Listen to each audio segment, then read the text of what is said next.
So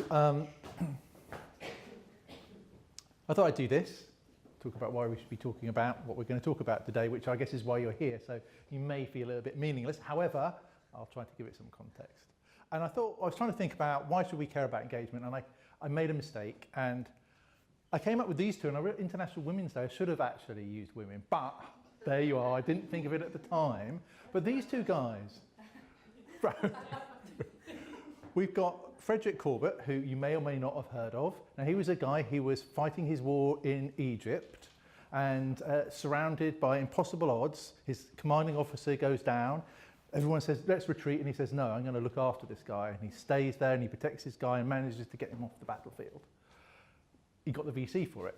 His story is much more interesting than that, but I won't go into it. But he got the VC for that. And then there's this guy here I met in India, and every day he used to make me tea in India. And he actually doesn't look like it here. It's actually the wrong photograph to use. But every day he would be smiling, he'd be happy, and he made it feel a real pleasure to get tea every day. And I thought these are two examples for very different reasons in very different occupations of engaged people.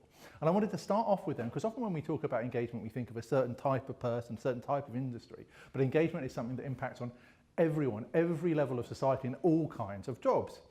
And for me, again, Simon Sinek wasn't really talking about engagement here, but this kind of like sums up what it's all about. When people are financially invested, they want a return. When people are emotionally invested, they want to contribute. And as Hannah said, it's about this engagement is about creating this kind of like emotional engagement. And it's important because people have a choice. I mean, those guys, my friend Frederick there, had a choice. He could have left the battlefield straight away. My other friend could just make tea and give it to me. But people have a choice, not just in terms of how they do their job, of course, but in terms of whether they stay at an organisation or not. And so engagement is becoming much more important. And what makes it so significant from a company point of view is this. Now, I don't know where I got this diagram from, but I use it. I use it because it makes a principle rather than the exact science of it, which is here you have average performance and here you have peak performance, and the difference is discretionary effort. And discretionary effort, in my opinion, is linked to engagement. And when you think about it, it's a very logical process that engaged employers should lead to strong financial results. So you've got an engaged employer here, and okay, it'll be different in different industries, but better customer experience, loyal customers, strong financial results, investment employers, and more engaged employers. So it creates this kind of virtuous cycle in organisations that lead to better performance, better profit, whatever your end goal might happen to be.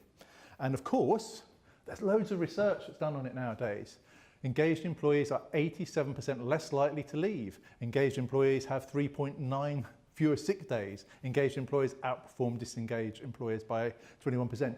Lots of research from all sorts of different companies backing up this point. And my favourite is probably this one still from IHG, where they were indicating that hotels with engaged staff outperform other hotels by 7%, and they put a financial figure to that. So you can see engagement it actually adds to the bottom line, and ultimately, and finally, without wanting to egg this point too much, this is some research we did last year about looking at stock market performance of organisations that had a firm people policy and to some extent at least looked to engage their employers, and organisations that didn't.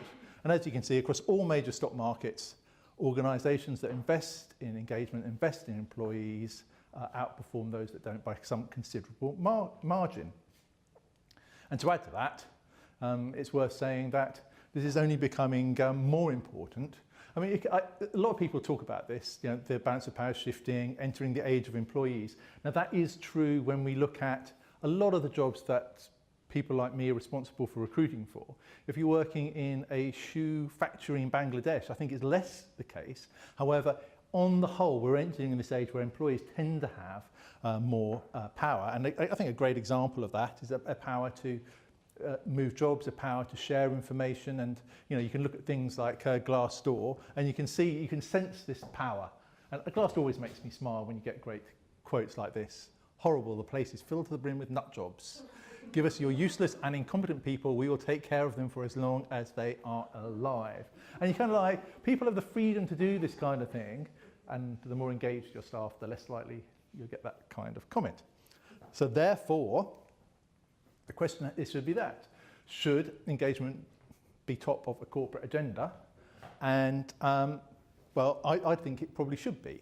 But when you look at things like this, which is the PwC every year do the CEO survey, and they say, oh, what are your business threats? And you look at this, and of all these things here, there's only one people-related thing, and that's the availability of key skills. And you could argue, well, that's not necessarily to do with people internally. That could be just bringing key skills in from anywhere. So in the big picture, organisations still haven't grasped the fact that people are important, and therefore I would suggest that engagement is important.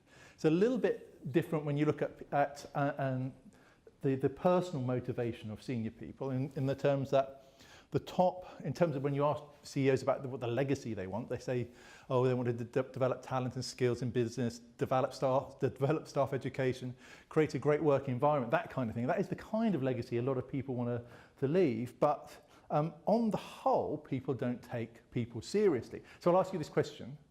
What percentage of organisations actually actively engage their staff or look to make an effort to engage their staff? Does anyone have an idea? I'm going to pick on someone to make a guess. Nicola, you have to make a guess. 40%. 40%. Does that people think it'd be more or less than that? Less. Of course it's less, because I wouldn't be asking the question otherwise. Thank you, Nicola. So the answer is, you know, you could, I'm not saying this is the definitive guide to that, but this is a piece of research into attitudes to engagement. And actually the majority of organisations don't do engagement at all, and 12% perhaps making a real effort when it comes to engagement. And I think that is where I wanted to leave what I was saying. Although it's clear that engagement is important, there's a lot more that needs to be done if people of organisations are going to reap the benefits of it. And I think there are things therefore that should happen. I mean, a lot of organisations say we do engagement because we do a survey, and I'm not sure that's quite the same thing. But I think, you know, engagement should be the employment issue, and it's illogical for me that it isn't. And I'm always surprised by surveys like the last one I showed you, that there's so much work to be done when it seems so logical. But I think one of the key things to do is this, share best practice, and that's what we're trying to do today. And so without further ado, I'll pass on to the next speaker. Thank you.